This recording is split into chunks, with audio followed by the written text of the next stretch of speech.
How's it going, everybody? Welcome once again to the NFL Lineup Builder Show. It's week 12, and we're going to get after it as best we can. I'm going to take your questions for about the next hour right here on Twitch. We're filming this live right now on twitch.tv/Al_Smizzle. If you're watching this on YouTube, thank you very much for the support. The channel has grown thanks completely to you guys subscribing to the channel. So please, let's see if we can get about 500 likes on this video. And if you're new, please click that subscribe button before you leave. We're going to look at the week 12 slate.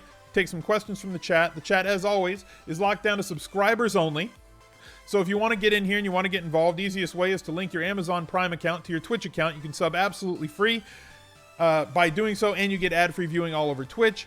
Or if you want to get involved with a Tier 1, Tier 2, or Tier 3 sub, always greatly appreciated your support. You don't have to subscribe to this channel. It's completely your choice. So I appreciate all the support that we've had this football season as we continue to grow. And if you are a subscriber, you get access to the Discord channels that are subs only. You get, right now, we're working on about 22 or 23 of the greatest emotes on twitch.tv. So thank you guys for being a part of it. Click like if this is Kenny G. I have no idea. So let's fire those questions in here. We got week 12. Somewhat seems like a pretty straightforward week. We have some really good matchups across the board. We have some really good games. And players that you're going to want to get into your lineups. I don't think it's going to be an overly chalky week, but I think that there's some really, really, really good stuff out there that we can attack in different ways. Please rank and discuss the 3 cheap plays, Fitzmagic, Brissett, and more.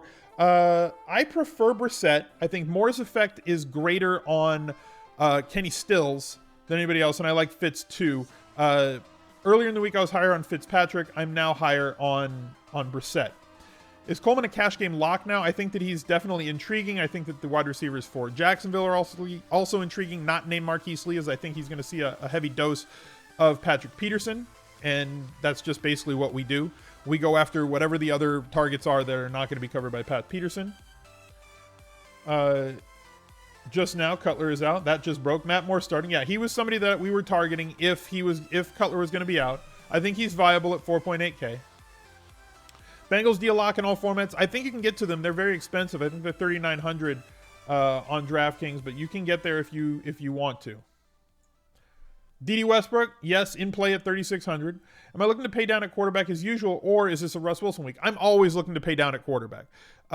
Yesterday, people on the Thursday slate, we're recording this on Friday, as always. So Thursday on the Thanksgiving slate, the guys that I talked to were like, well, you know, I really feel like I have to get up to Kirk Cousins in cash, or I feel like Rivers is the play.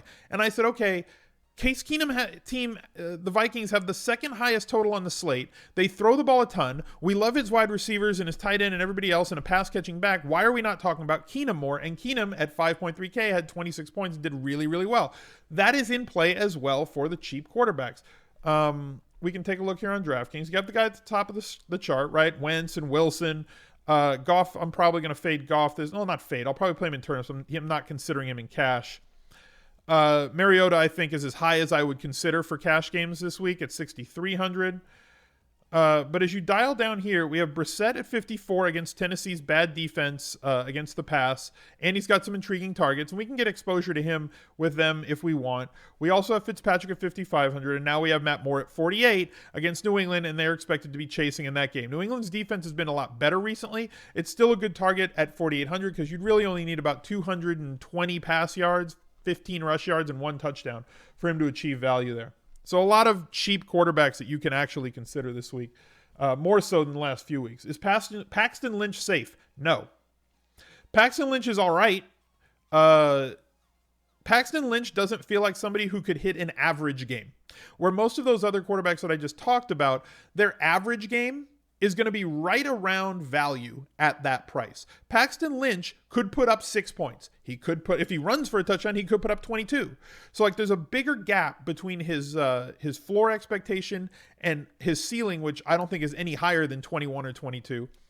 And they just may try and pound the hell out of the rock with Booker this week, who got 19 touches last week, and they want to see what they have with this kid.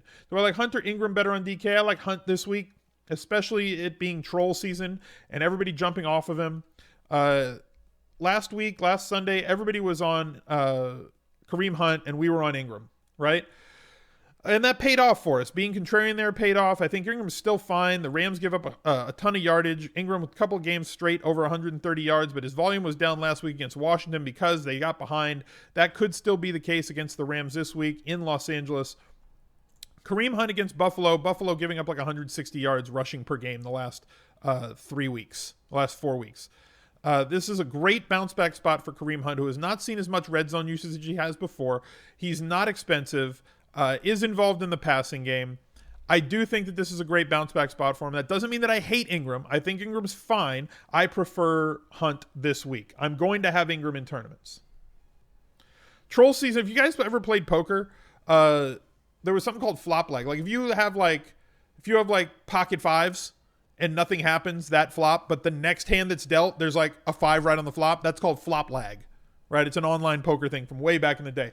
So, like, we've seen flop lag in daily fantasy football all season long, where everybody's been on this one guy in week 5, and then in week 6 he goes off. The guy that everybody's on in week 6 goes off in week 7. It happens all year long this year for whatever reason. It's unexplainable.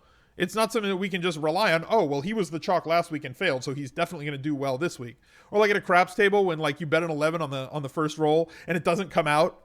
But then the second roll, there's an 11. Like, maybe you just notice them more, but it just seems like they come on the second roll a lot more often than they come on the first roll for some stupid reason that makes no sense at all. Or again, maybe we just recognize them more. Do I like Gurley? Yeah, I do like Gurley, especially at home, leading the league in yards from scrimmage, getting a ton of usage in the passing game, getting all the goal line work as well. He's going to be fine any week that you want to pay up for him. I would prefer to save the $800 in cash to get down to Hunt, but I think he's great for GPP. A lot of divisional games this week that are good on matchups on paper. How do you take them into account and make decisions? Second game's division, yeah, I don't like to go after them, but sometimes you can. Indy and Tennessee, C.G. Harrison brings up as a good play to kind of, should we be wary of that? We should a little bit, but at the same time, they still suck on defense. So it's not like they're good defenses that somebody got over on, or it's a matchup versus that position. Tennessee has been bad against the pass all year. They're not suddenly going to get good against the pass against Indy. Indy's been horrible against the pass all year. They're not suddenly going to get good against Tennessee. And now Rashard Matthews is injured, funneling more people towards Corey Davis, and rightfully so, in my opinion. Is a late night hammer a must on a Thursday to Monday slate? No. You just need the guys that score the most points. It's just more fun to sweat your players that are playing instead of anti-sweat with 0 player minutes remaining. Brandon Cooks or Gronk, or maybe a stack with both of them. Yeah, I'd love a stack with both of them in tournaments. Why do I like Julio Jones and AJ more than AJ Green this week? I don't know. Just, it's gotta happen. He's cheaper. He's $300 cheaper. AJ Green is AJ Green, is going to do AJ Green things. He's got a great history against the Bengals. I think he's excellent. It's not that I dislike him. I just think that it's Julio Jones this week against Tampa Bay. His red zone usage has been fine this year, leading the team in red zone targets, though last on the team in terms of red zone conversion rate of targets to completions at like 27%, when all the other guys that have scored touchdowns on the team are at 75% or greater. Why has he just been at 27%? It doesn't make any sense. Also against the Bucs, as good of a deep threat as Julio Jones is, the Bucs are very inefficient against deep passes, meaning that Julio Jones doesn't need to score a red zone touchdown. They don't need to get into the red zone for him to be a viable target for a touchdown this week against a pass defense that has struggled from outside the red zone to defend people. And all the other wide receivers on that team, Gabriel can get deep. Maybe the other kid from East Carolina can get deep, but Mohamed Sanu not really a deep threat. So Julio Jones is the primary guy on play action deep passes. Very interesting to me. Can I discuss Tevin Coleman's viability for DK Cash if Freeman is out? Yeah, he's viable. He's 6,500. He should get 20 touches. He's going to be involved in the passing game. Should get the goal line carries as well. Love him at 6,500. Which Corey this week, Davis or Coleman? I'm leaning towards Davis, but I'm not fading Coleman. Matt Warren start. Cash game viable. Yep, I think you can play him. New England running back roulette. Deion Lewis. Catching passes again with burst and ability. Well, he's always been a good pass catcher. Why they weren't using him at all to catch the ball this year was strange, but that kind of opened up for him when what's his name? When Burkhead fumbled. That just kind of killed it. Freeman was labeled out today, like right when I went live, because he wasn't. I checked the injury report before I went live, and he wasn't. So is he out now? I know he was limited in practice yesterday with that concussion and missed Wednesday. If he missed today and Friday and is out, then fine. Your issue with Julio is that they randomly take him out of packages. He was only on 80%. 80% is good. Freeman is officially out? Fine. Great. Lock and load with Tevin Coleman then. Expect him to be extremely highly owned. Use Tyrod McCoy, fade Hunt coming from a Chiefs fan. All right. Fair enough. I mean, there's a ton of value. You guys can do whatever you need to do. If Lattimore is out, is Sammy Watkins a plug and play? I think Sammy Watkins is great for a couple of reasons. A, Woods is out. I think more targets are going to go towards Sammy Watkins this week. B, if Lattimore is out, that just completely, you saw what it did against Washington to this Saints defense. They're just not as good without that kid in there. Fade Coleman and go Hyde. You can definitely do that. Carlos Hyde over the last 3-4 weeks has led the league in terms of running back targets at like 7.7 per game. You're getting essentially like wide receiver 1, wide receiver 2 usage in terms of targets, and you're getting a guy who gets the ball at the goal line and gets all the running back carries. I love Hyde this week. I think he's just fine. Who's replacing Woods? I don't know, one of Pharaoh Cooper, all the cast of guys that they have, but the targets aren't going to those guys. Why Watkins over Kupp? I didn't say Watkins over Kupp. I like them both, but Watkins is getting the outside targets in this offense. Kupp is not, I don't think, going to see like 12 targets all of a sudden. I think he might see 1 or 2 more. I think that Watkins, he's already getting a good amount of targets, but Watkins has a distance to go. When he was getting 2, 3, 4 targets, now he might get like 6, 7, 8, where Kupp was getting like 5, 6, and might get 7. So it's a bigger leap in terms of market share for Watkins versus Kupp. I still like Kupp. I just think that it's a larger jump for Watkins in terms of usage, and he's a really talented wide receiver who has been underutilized this year. Ingram or Gurley, Rams in New Orleans has the highest game total of the weekend. Yeah, I know, and it scares the hell out of me. Gurley is not sharing time with anybody. Like, if the Rams get ahead, Ingram goes to the sideline, and then it's all Kamara. So, like, that's the only concern. If the Rams get down, Gurley just gets more involved in the passing game. If the Rams get up, Gurley gets more carries. Either way, it's going to be Gurley for the Rams. FD Cash, Gurley and Kupp, or Coleman and Cooks. I have not even looked at FD yet for Sunday's slate. Like, I looked at it in terms of writing my article, but I haven't built lineups over there yet. So, I don't know the salaries right now. I would probably go with Coleman and Cooks, though, off the top of my head.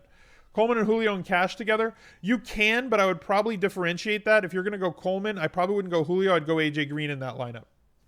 Booker versus or McKissick for value running back. I prefer Booker because I think he's going to be involved in the passing game and get a lot of carries, where McKissick is only passing game. If Rashard is out, is Davis a lock and cash? I want Davis with Rashard there. So if Rashard is out, I love him. I think that, he's that good.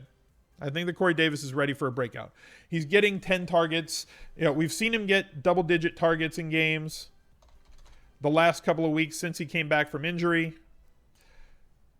Since he came back from injury, 5, 10, 7, playing like 90% of the snaps, has not had a breakout game yet.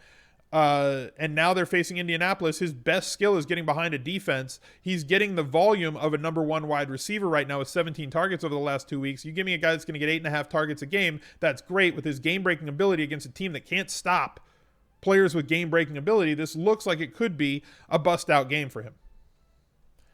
Corey Davis or Jared Cook in flex? Give me Corey Davis, more big-time ability.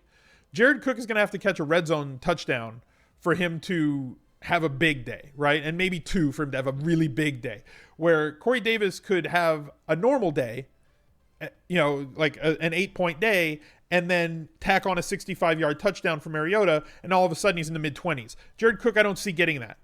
How about D.D. Westbrook for DK Cash? I'm okay with that. Should get a bunch of targets, 7, 8 targets, maybe ceiling for him. Let's bring him up. Had 6 targets last week, right? In just a sloppy game. Like a snow game with wind, everything else. Now they've got Marquise Lee, who was soaking up a ton of market share with all the wide receivers that are injured for the Jaguars. And he's going to be locked up with Patrick Peterson this week. And every time we've played players against the Cardinals, we look for the guy that Peterson isn't going to be guarding.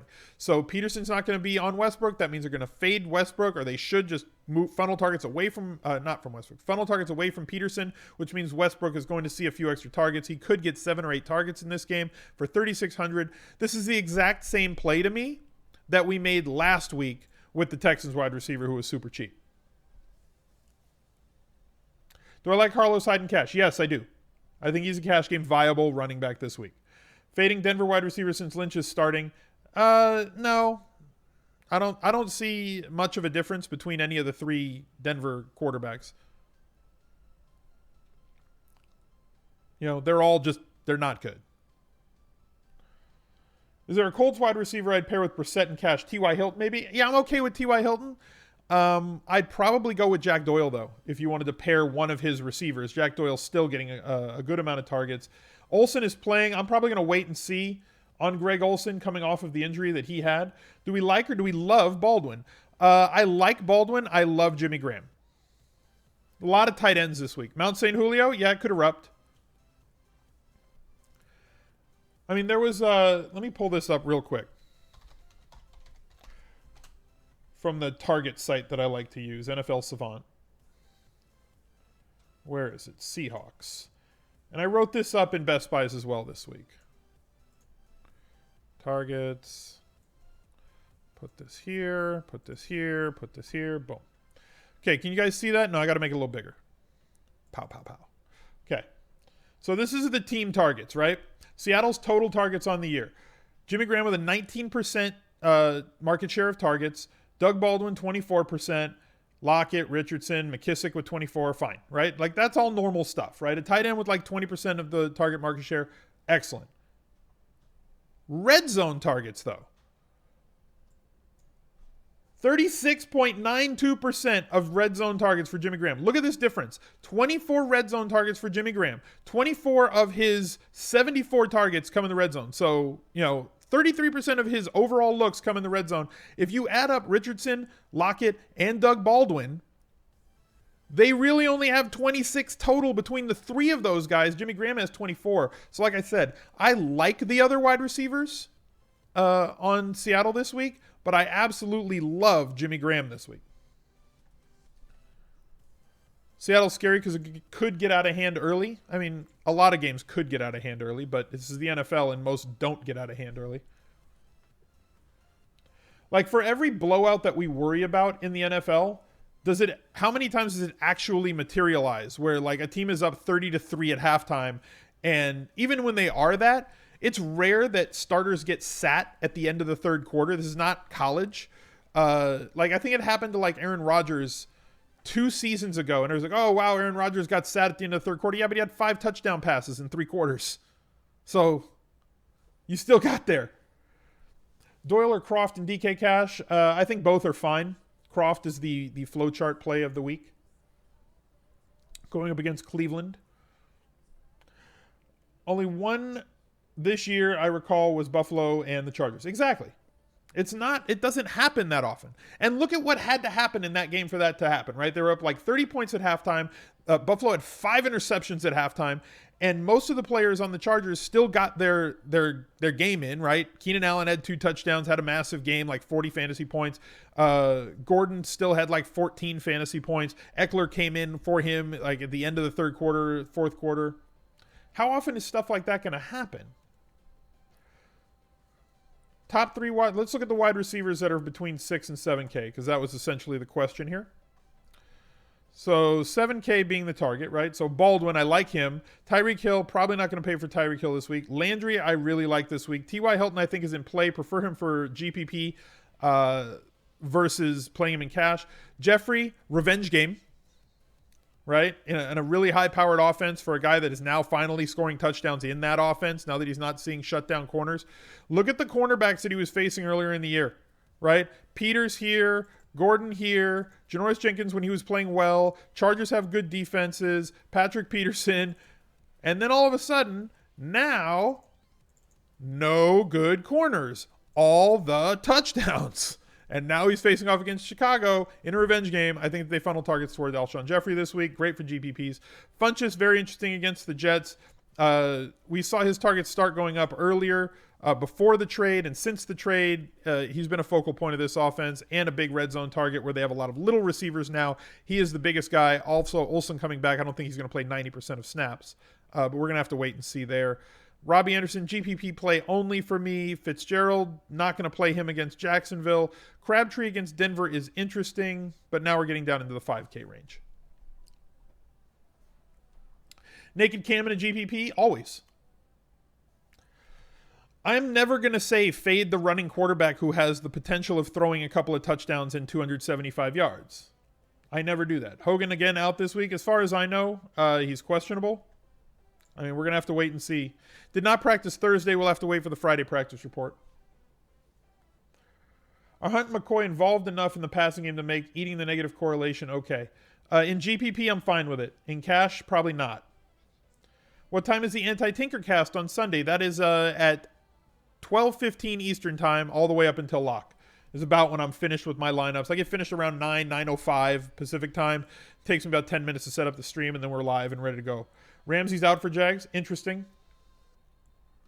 It's still a really good defense. They still have Bouye. They have two very, very, very good cornerbacks. So it's not like, oh, Ramsey's out, now the defense falls apart. They still have a ridiculous pass rush, a great linebacking core, very good safeties, and they have two all-pro cornerbacks.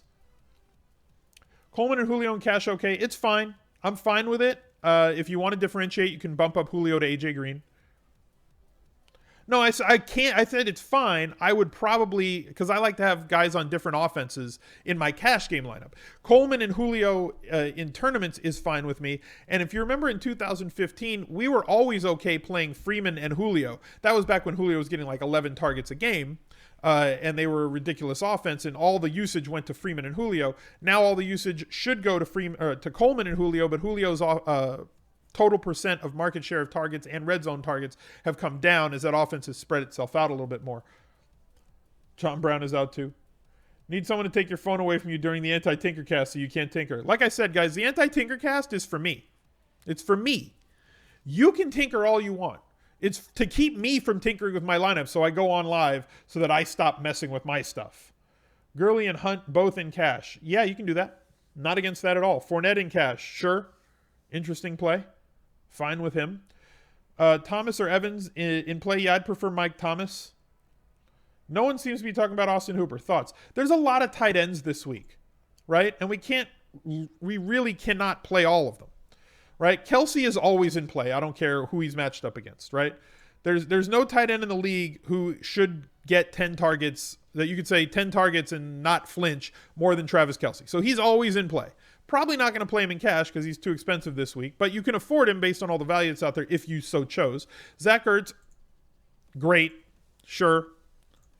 Think he's fine. Jimmy Graham, probably my favorite high-dollar tight end. Delaney Walker, always a favorite of mine. Don't know if I'm playing him. Greg Olson's back. Jared Cook in a petitioning to be on the flow chart defensive matchup. Jack Doyle, aside from that last game, just still a mountain of targets recently, right? Tyler Kroft against Cleveland, where we're going to be interested in that. That's why nobody's talking about Hooper. There's like 8 guys that are definitely in play. There's a ton of hell, even Thomas against New England, if you want somebody with red zone usage for $2,700 that could pay off a really cheap salary without scoring a touchdown. He essentially got real close to paying off that salary in the last game against Tampa.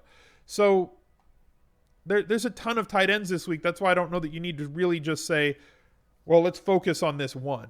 I mean, Hooper's always in play. He's on a really good offense and can score touchdowns. Cutler ruled out. Stills cash viable. Yeah, I love Stills this week. Scott Barrett, I think, was the one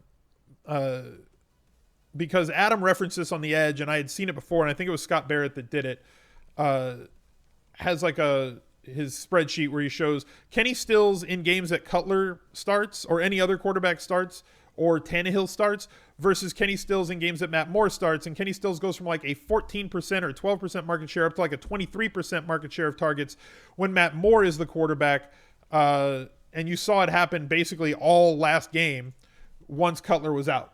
right? So Stills at 4,800 is somebody you need to pay attention to. I don't know that you need to play him in cash. I think that there's a ton of value at wide receiver this week. He's somebody that you're going to want to try and figure out where the tournament is going to be, where the percent ownership is going to be this week, and at least match it if you don't believe in him. Like, don't fade him. But if you think he's going to be 10% or 12% owned, at least match that in your allocation. I want to be overweight on Kenny Stills. I want to, if the ownership's going to be 10, I want to have like 25 or 30. If the ownership's going to be 20, I want to have like 35%. Like, I'm going to want to be overweight on the field for Kenny Stills because of the history with this quarterback. He just tends to get more targets. And a player like Kenny Stills, when he gets more targets, with his big playability, it's a game changer in terms of tournament play and daily fantasy. Booker in cash. Yeah, I like Booker this week. The Broncos are getting him a lot more snaps, giving him a lot more targets, giving him a lot more carries. 19 touches last week for mid threes, like 3,700. Yeah, sign me up for a running back that gets that sort. Pats D is good now. You can't project Stills to have any success when better players have failed against the Pats. Like I said, do with that information what you will.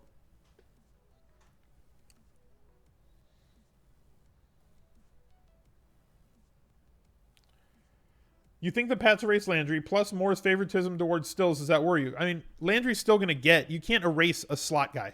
It's impossible to do in the NFL. You just can't do it. You scheme to get these guys in spaces where you can just funnel them targets. I think Landry still gets his 10 targets. I think Stills gets about between 6 and 9 targets. Belichick hates giving up long passes, forces short stuff. Everybody has, you guys do this to me every week in the chat. You realize that, right? Like, I just give you the numbers of, like, what's happening, right? Like, this is what's going to happen based on what the numbers telling. You guys give me all the reasons why it won't, and then it happens. And you're like, oh, wow, Al said it was going to happen. I'm just saying I want exposure to Stills in tournaments because of his big playability. That's all I'm looking for. I'm not looking, like I said, there's plenty of targets that you can look for that are cheaper in cash games. Like we mentioned, D.D. Westbrook, who is at 3,600. I would prefer him to Stills in cash because I still think he gets those targets. I still think he's a big play ability guy against a cornerback who's given up a ton of big plays this year. I think he makes sense at what, 1,200 less, and you can spend that somewhere else. But I want this in tournaments. Is Goff Gurley viable, assuming that the New Orleans guys are out? If Lattimore is out, like this is my if-then statement for the weekend for Goff. You guys know how I feel about Goff. We've repeated this over and over and over again over the last month and a half. Goff is good against bottom half defenses in terms of fantasy points per attempt. The Saints are a top half defense in terms of fantasy points per attempt. But without Lattimore, they were god-awful last week. So if Lattimore is out, then Goff and and double stacks are more in play for me in tournaments. I'm not going to use Goff in cash this week. I think there's plenty of players at quarterback that are cheaper. And if I'm going to pay up that much for a quarterback, it's probably going to be for Russ Wilson or Mariota, where I'm not going to pay for Goff in that situation. But I do want Goff exposure in tournaments if Lattimore is out. Brandon MQ, I woke up an hour and a half ago and I don't feel bad about it. # food coma. Okay, my wife loves to cook. I'm going to take an aside here for just a second. My wife loves to cook. If you guys saw the pecan pie video the other day, she pecan pie is like her favorite pie. You saw how like she was like shocked and like you could see the betrayal on her face. Like, why did you throw away a pecan pie? So she lost it. So we went to something called Friendsgiving at a friend's house. They made a turkey last weekend. Went to Thanksgiving meal at my cousin's house yesterday, way out in like Santa Paula, where the whole family got together at cousin Sylvia's house. And I tweeted out that picture of the food or put it on Instagram, whatever. Massive spread. My wife said we didn't make a turkey this year, so she is upstairs making another turkey dinner. This is a 3 turkey week for the Zeidenfeld household. Timmy Bowie, thank you for the 50 bits. Corey Coleman came back and immediately got a lot of targets. Sneaky tournament play. I don't think he's all that sneaky. I think most people know about him. I think Levitan wrote him up today. You know that, at 4,300, I definitely think he's in play. You know that Kaiser's not going to be efficient, but I don't know that that matters with the amount of targets that they're going to just force his way because there's nobody else that can really make plays. You also get big playability with Corey Coleman. If Corey Coleman's going to get 8+ targets at 4,300, yeah, you got to have tournament exposure to him. But I don't know that he's all that sneaky. So I don't know. Like, I don't know that he's going to be like 5% owned. I don't think that's going to happen. But a lot of people are going to use the Bengals defense, and they're not going to think about using Coleman if they're going to have like a lot of Bengals D. So you do have that working for you at least. Josh Gordon isn't playing this week, is he? I don't know yet. Can I talk about Antonio Brown? Is he a must-play in cat? I don't know. I haven't built my FD lineup yet. I honestly haven't. With the holidays and doing Thanksgiving stuff, and then like I've built a bunch of DK lineups. I haven't done my I don't know if I'm going to mass multi-entry this week because the Millionaire Maker is $75. So I don't know. I'm not going to put 150 in there at 75. That's just silly. Like, I may put like 50 lineups in that. So I haven't done my mass multi-entry lineups yet either. And I got final season coming up in the next 3 weeks. Lattimore didn't practice on Friday. All right. I mean, we may not get that news before lock unless it comes out today. Raider0909, thank you very much for the new sub. Getting involved for completely free with the Twitch Prime sub on Black Friday. Raiders fan. Black Friday. It's all coming together.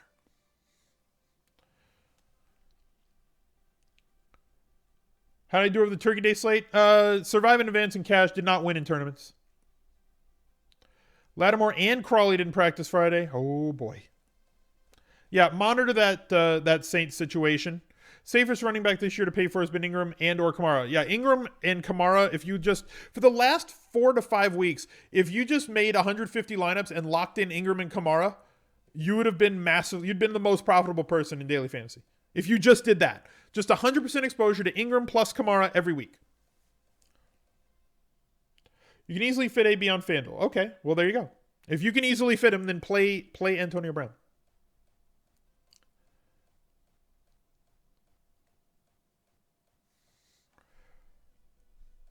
This can continue, right? I mean, look, I think it can to a degree, right? And we can take a look at it. Let's go over here. Let's get rid of this. Saints, running backs. Kamara. It's Kamara at 8K. Jesus. We're paying 8K now for a guy that doesn't ever get like more than 15 touches. Like, that's scary. This is what I don't know if it can continue. Because he's been scoring a ton of touchdowns. 7 touchdowns. 1, 2, 3, 4, 5 of them in the last 4 weeks. Right? That's not going to continue. 5 touchdowns. He's going to have a 0 touchdown game. Now, if he has a 0 touchdown game, how many points is he going to score? I love this column on DraftKings, right? I love the receptions column for running backs because it's a free point. This is a touchdown. That's 6 points. This is another touchdown. That's 6 points. Yardage is all a bonus. Now, the yardage on the receptions can continue. What isn't going to continue is 8.8 yards per carry, 6.8 yards per carry. There's no way that's going to continue, right? It just won't. That's going to come down to somewhere, if he's great, 5, right? Which means, and look, he didn't even have like an 80-yard touchdown this game. He had a long of 19 and had 8.8 yards per carry. That's absurd.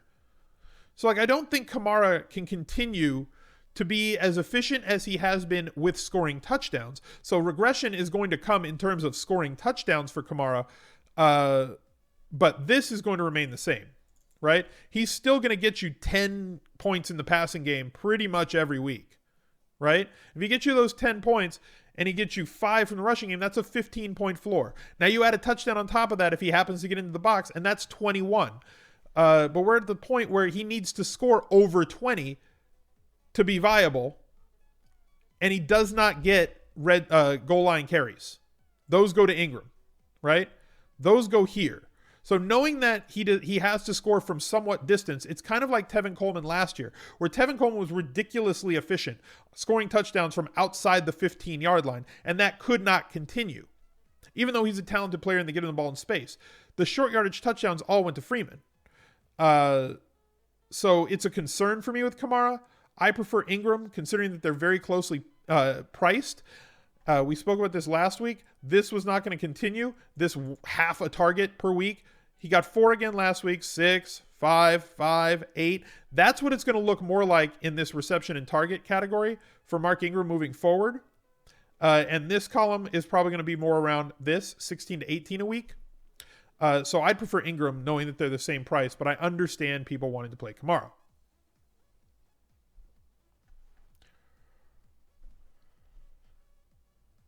Yeah, Brandon says, like he thinks that, like essentially like 14 points is his floor, but like 14 points is fine if he's like, I don't know, 5.5, 6K. At 8K, like I gotta get more than that, and he doesn't get those red zone, those inside the 5 carries anymore, unless they're trying to play pacey. They're catching up from behind, and they don't want to change the personnel that's on the field, and Kamara's out there. Then he'll get the carries inside. But if not,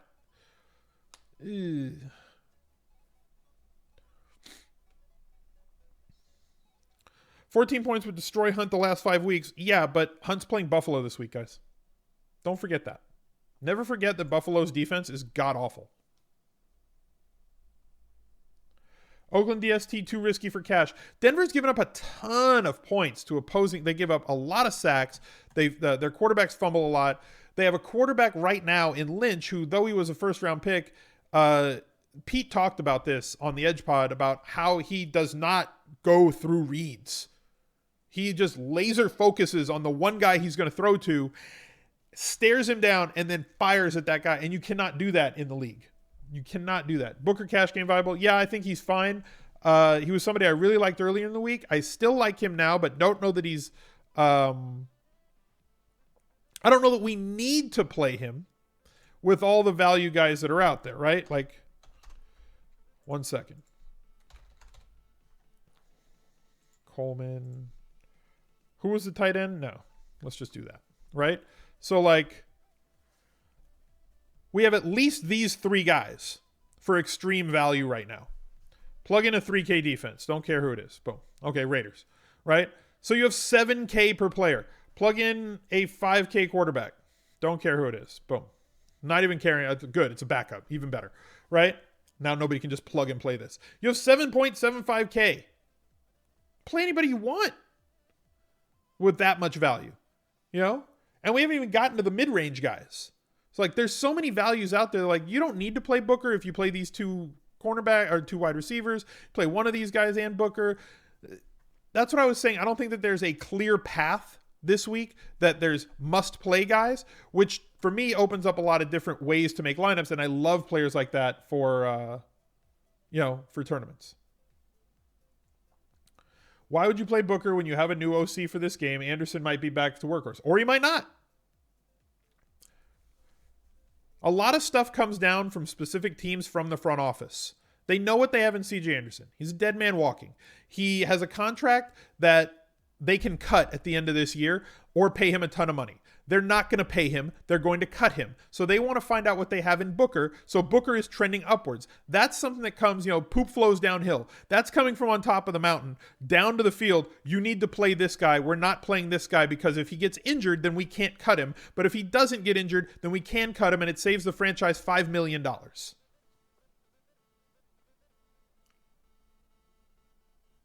Like, this has come from on high.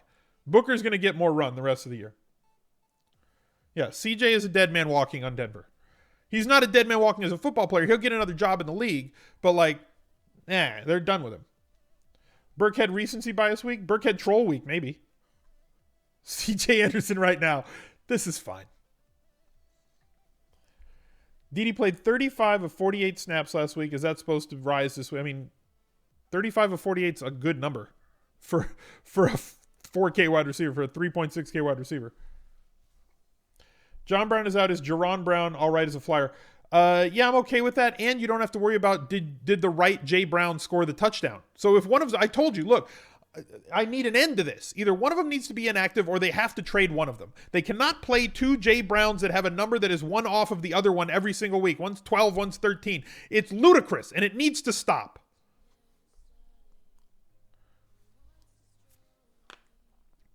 Doesn't look like any of the defenses below the Eagles are really viable this week. Pay up week. I think that you can. I mean, I'm the guy who always pays up for defense, right? Like more so than anybody else. If there's a value that I find on the board, like the Chargers last week, sure, I'm going to play the Chargers. But like I pay up for defense more than anybody else. So like Bengals, probably the defense that I most likely want to play. At home, massive favorite against a quarterback who has trouble completing passes to the players in the right uniform and takes a lot of sacks and there's a lot of fumbles. The Bengals are the plug and play. If you want to go and pay up for defense, the Bengals are the one. You know, and there's a lot in this range I think that are okay. Eagles against Chicago, I like less than Cleveland because Chicago does not throw the ball. As best as they can, they want to run the clock out, wait until 5 seconds or less to snap every ball, keep the clock running, shorten the game, drop back 12 times. Well, most of your scoring for defenses is going to come from sacks that turn into fumbles, interceptions, and those things that get scooped up or picked off and run back for a 6. If the other team is not throwing the ball, you're limiting your chances to get there defensively. Now, that's not saying it can't happen, right? I think Baltimore scored like 25 points against Chicago on defense earlier this year because they had like 2 returns for touchdowns. But like your opportunities for returns are a lot lower because there's less throws and less sacks and less fumbles. You're giving yourself a lower opportunity to succeed. Just because you get there doesn't mean it was the right play. So like I have stopped playing defenses against Chicago since that week because they just don't drop back a lot. If Lattimore's out, Watkins or Stills and Cash. I prefer Watkins to Stills and Cash. Falcons at home against Pickpatrick. Their defense, yeah, I'm all right with that. Oakland defense against Denver, I'm fine with them. They just don't get much of a pass rush, but it's countered by Denver, who doesn't have much of a quarterback. And they should get more of a pass rush. They just haven't been doing it.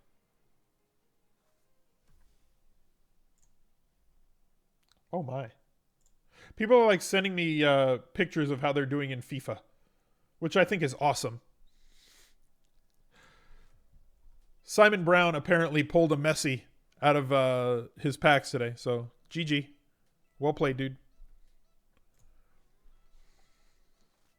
With Morris QB, still prefer Watkins to Stills in Cash? Yes. In Cash, yes. But again, Watkins comes with the Lattimore contingency. If Lattimore's in, I'd prefer Stills. Assuming that Lattimore's out, I prefer Watkins. Watkins versus Davis head-to-head. Give me Davis. Pat's defense in a GPP. Yeah, I'm all right with that. Martavis Bryant with Juju out. Probably not going to Martavis. Maybe a sprinkle in GPPs, but he's nowhere near my cash game. How did the flow chart fail yesterday? Nothing's 100%, man. But 20 of 21 is a pretty good run this year for the flow chart. And we got another shot at it this weekend with the Browns and Croft. So if Croft smashes value, that would be 21 out of 22 times that the flow chart has beaten value. More AB with Juju out? I mean, AB and Lev it doesn't matter. They're going to get their volume. Lev's going to get 30 touches. AB's going to get 12 targets. They're going to get all the red zone usage. The other guys just kind of... Everybody else on the Steelers offense is the Remore swimming next to the 2 big sharks. It's like whatever AB and Lev Bell kind of crumb off and leave off, the other guys kind of just chomp up as they go by. Red Dot says he played so much foot back in the day. Quit because you spent too much money on it. I understand that. For me, I don't go out much because I'm married with 2 kids. So like it's my entertainment dollar. You know, so like if I want to spend $100 on a weekend, I'll just spend $100 because I don't do anything else now. So I'll buy some packs and have some fun, especially on Black Friday and like Cyber Monday, or if they do like... I spend it when they have big promos. But I pulled a Cristiano Ronaldo earlier this year, and now I don't have to spend any money because I have a ton of coins because I can just reinvest and make money.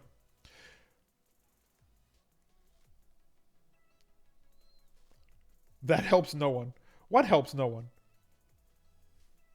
Am I comfortable with more in cash? Yeah, I'm fine with more in cash. There's like 3 or 4 cheap quarterbacks that I think are fine. Moore, Fitzpatrick, and Brissett I think are the best 3 for cheap plays at quarterback if you want to go cheap, sub 5K at quarterback this week. Rank for cash: Sanu, Kupp, Watkins, Chris Davis. Not Corey Davis, not Chris Davis. Give me Davis, then Sanu, then Watkins, then Kupp. That would be out of that 4. Because like Kupp and Watkins kind of cannibalize one another. Because that offense really spreads the ball around a lot. I think Watkins sees the biggest increase in terms of his market share of targets with Woods out. But I still prefer Davis and Sanu to him based on their current role and their matchups. You have Julio and Cash right now. Pray for you. Hey, man, I'm the conductor of that death train this week. Choo-choo. Graham and Falcons D or Doyle and Jags D. I've said this earlier this year, Ruthmuse. I'm going to say it again, and don't take this personally because it's not against you. I have, in cases of 2v2s and 3v3s, I am ignoring defenses. Okay? Because there's so much more variance in defense than there is in tight ends, wide receivers, and running backs that I'm going to, if there's an opportunity for me to get that extra volume at wide receiver, tight end, or running back, and it costs me to have to move down a little bit on defense, I'm going to move down on defense to do it. Because there's been a couple of times this year where I refused to do that and come off the defense to come down to a cheaper defense, and it cost me a huge day, and there wasn't that big of a difference in the two defenses. The only way there would be a huge difference in the defenses is if the defense you were on that was higher price scored 2 or 3 touchdowns, which is extremely rare. So I would always say, make sure you have the skill position players, running back, wide receiver, tight end, that you think are going to get you the most volume, most red zone opportunities, highest touchdown probability, defense versus position advantages, all those things. Pay up for that and find the defense that fits. That's why on the lineup builder show, on the first look show, I don't care what defense I plug in. I'm like, just give me a mid-range defense. Give me something, they floor out at 2K, they ceiling around 4K. Give me a mid-range. You just plug in a 3K defense, and then I'll figure up and down once I'm finished with the positions that actually matter: running back, wide receiver, tight end. That's my piece of advice to all of you in terms of lineup building. That would be the best route to go. Corey Davis, Corey Coleman, and Dede Cash Trio. I'm not against that. I probably wouldn't go with Coleman out of that 3. I'd probably lock in one of the bigger guys.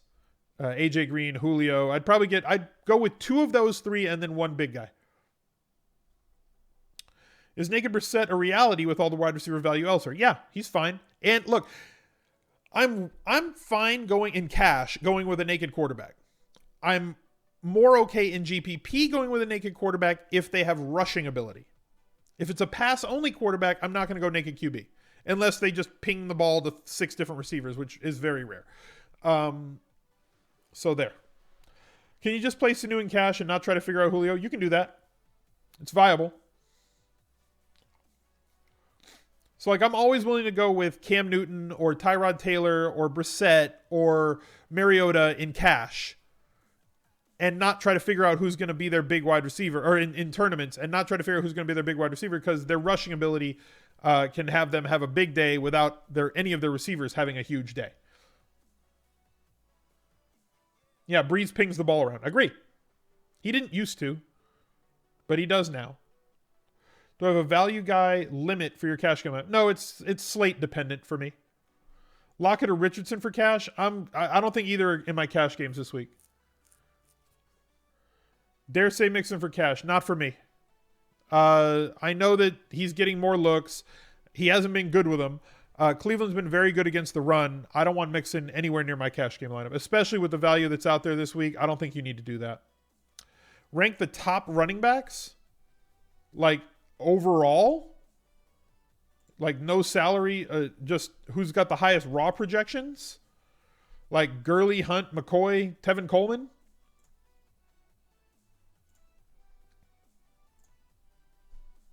In a vacuum.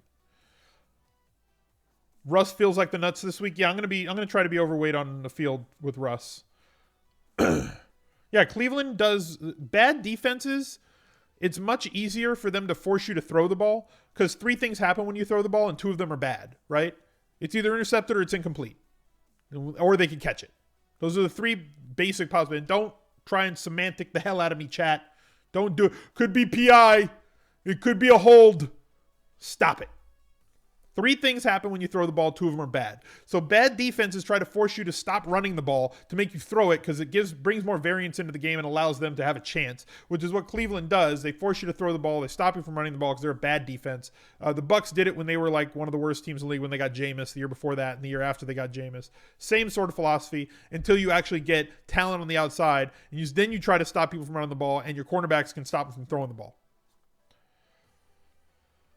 Pay up for Brady in GPP, I'm fine. Brady Cooks in GPP, fine with that, especially if Hogan's out. If Hogan's out, Cooks sees a lot more targets, and we've seen that happen. Any interest in Tyrod this week? GPP only for me. I don't think you need to pair him with anybody. Though I like exposure to the 20-minute hammer game and everything, more consideration for GPP. Yeah, it gives you that little bit of time. I like it better when there's big games late. So like this week, we have New Orleans and the Rams, which is the highest total game on the slate. So if you don't have exposure to that game, if you don't have exposure maybe to a couple players that in the other two games between Denver and Oakland and Jacksonville, Arizona, you might find yourself chasing. So thank you guys for joining this week. Appreciate y'all being here. If you're still watching on YouTube, take a couple seconds, hit that like button just one time, and also click that subscribe button. Let's see if we can get 500 likes on this video before lineups lock on Sunday. Other than that, I will be back for the Anti-Tinkercast 45 minutes before NFL lock in your time zone this Sunday. Join right here on twitch.tv/al_smizzle. Bookmark the page if you haven't already. Sub if you haven't already. Follow, make sure notifications are on. That's enough instructions. We will catch you guys next time, and hopefully you guys will do well in NBA on Friday and Saturday night. We'll see you on Sunday morning. Bye, everybody.